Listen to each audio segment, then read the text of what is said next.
주님의 말씀을 사모하여 비탐성으로 나오신 피체교회 성도님들 안녕하세요. 환영합니다.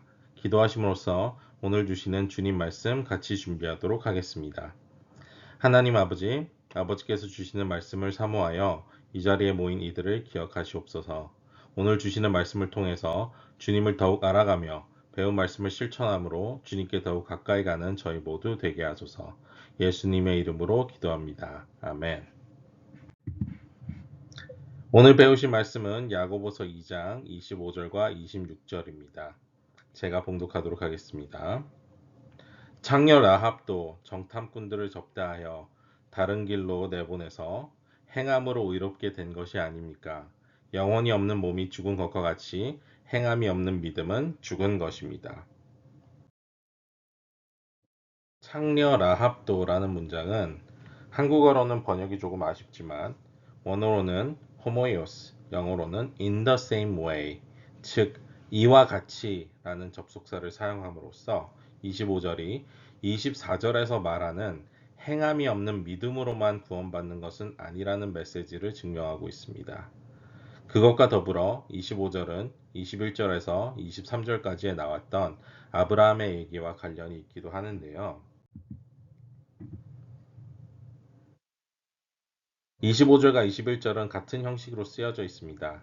21절은 말합니다. 우리 조상 아브라함이 행함으로 의롭게 된 것이 아닙니까?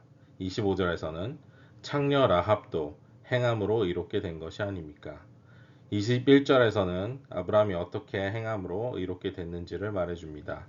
자기 아들 이삭을 제단에 바치고서. 25절은 라합의 행동이죠. 정탐꾼들을 접대하여 다른 길로 내보내서. 21절부터 이어져 온 아브라함에 관한 스토리는 25절부터 시작되는 라합의 이야기와 맞물려 있습니다. 24절은 강조를 위한 수사 의문문에 가까운 형태를 띠고 있습니다. 25절에 나오는 의롭게 되다라는 단어는 헬라어 원어로 디카이오라고 하며 21절에서 쓰인 단어와 같은 어원의 단어입니다. 이 단어의 뜻은 법정에서 혐의받는 사람의 정당함, 결백함이나 진실함을 입증하다입니다. 야고보는 일관되게 행함이 없는 믿음으로는 의롭게 되지 못한다는 얘기를 계속해서 하고 있습니다. 우리가 본문으로 돌아가서 라합의 이야기는 여호수아 2장에 나와 있습니다. 라합은 여리고성에 살았던 사람이었는데 여리고성으로 접근하는 이스라엘 민족을 보호하시는 크신 하나님의 소식을 듣고 그 하나님을 두려워하며 믿게 됩니다. 그래서 이스라엘의 스파이들이 여리고성에 침투했을 때 그들을 숨기고 그들을 찾는 여리고 군사들의 눈을 속여 그들을 무사히 성 밖으로 피신시킵니다. 그로 인해 나중에 이스라엘 민족이 여리고성을 침공할 때 구원을 받게 됩니다. 구약에서 그리고 야고보서에서도 그는 창녀로 소개가 되는데 우리가 궁금해야 할 점은 왜 창녀였던 라합의 예시가 믿음의 아버지라 불리웠던 아브라함의 예시와 맞물려 있다는 점입니다. 왜 야고보는 성경에 나오는 다른 믿음의 조상들을 제쳐두고 아브라함과 라합을 같은 선상에 올려놨을까요? 초대교회 신앙의 전통을 보면 우리는 이것을 알 수 있습니다. 초대교회에서 봤을 때 아브라함과 라합은 둘 다 믿음과 환대 혹은 친절의 모델이었습니다. 라합은 스파이들을 그의 집으로 초대해서 숨겼고 아브라함은 창세기 18장에 3명의 천사를 초대하여 대접함으로 자신의 집에 대한 예언을 듣게 됩니다. 사도 야고보는 아마 이 둘의 예시를 들음으로써 15절, 16절에 나오는 행함이 없는 죽은 믿음과 대조를 하는 것으로 보입니다. 이런 야고보를 통해서 우리는 하나님께서 위대한 믿음의 조상이었던 아브라함뿐만 아니라 창녀라는 낮고 천한 자리에 있던 이방 여인인 라합을 통해서도 그 어떤 사람이든지 믿음을 행함이 가능하다라는 사실을 전해주신 것입니다. 사도 야고보는 26절로서 이 문단의 포인트를 다시 한번 강조합니다. 행함이 없는 믿음은 죽은 것이다. 이 메시지는 우리가 17절과 20절에서 본 것과 같은 맥락인데요. 특히 20절과 26절의 메시지는 믿음과 행함과 의롭게 됨에 대한 이 문단의 시작과 끝을 알리는 프레임으로 쓰이고 있습니다. 야고보는 여기서 영혼이 없는 몸은 죽은 것이라고 말하며 이것을 후반부의 메시지와 연결을 시킵니다.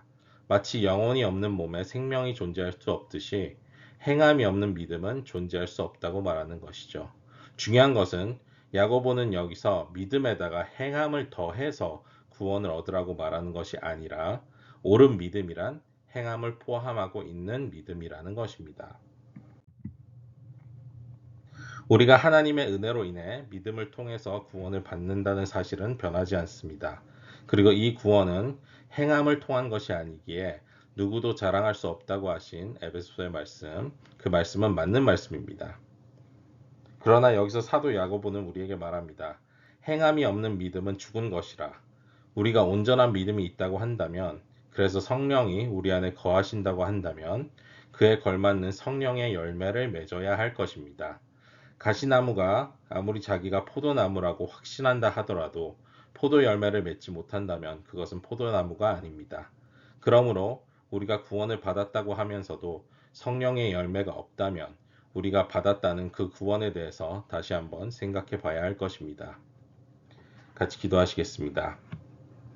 하나님 아버지, 우리가 이 시간 사도 야고보를 통해서 주님이 우리에게 주신 말씀을 생각해 봅니다. 행함이 없는 믿음은 죽은 것이라 하셨으니 주여, 우리가 삶으로 맺은 열매들이 무엇인지 생각하게 하옵소서. 우리의 삶 속에서 성령의 도우심으로 성령의 열매를 맺어 행함이 있는 믿음을 보이게 하시며 그것으로 인해 우리의 구원을 더욱더 이루어가게 하옵소서. 오늘 하루도 우리의 믿음을 세상에 보이게 하시며 주 안에서 승리하게 하옵소서. 감사드리오며 이 모든 말씀 우리 주 예수 그리스도의 이름으로 기도합니다. 아멘.